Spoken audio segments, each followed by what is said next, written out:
అంటే నమ్మి బాప్తీసం తీసుకోవటము ఒక విధమైనటువంటి కోణం ఉంది, అపనమ్మకముతో అవసరాల కొరకు బాప్తీసం తీసుకునేటువంటి కోణము మరొకటి ఉంది.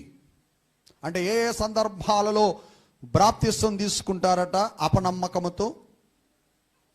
ఎటువంటి సందర్భాలంటే, ఒక అమ్మాయిని, అంటే క్రైస్తవుల అమ్మాయిని క్రైస్తవుడు ప్రేమించాడు, లేకపోతే హైందవుడే ప్రేమించాడు. ఒకవేళ పేరెంట్స్ ఒప్పుకొని వారి వివాహానికి అంగీకరించారు.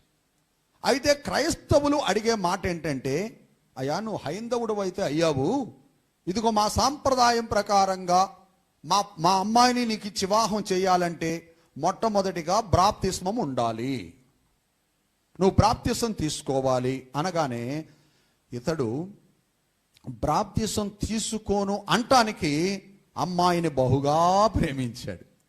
అమ్మాయిని ఇచ్చి వివాహము చేయరు. ఇప్పుడు అవసరం కొలది బాప్తిసం తీసుకుంటానయ్యా. దేవునికి మహిమ కలుగునుగాక. హల్లెలూయా.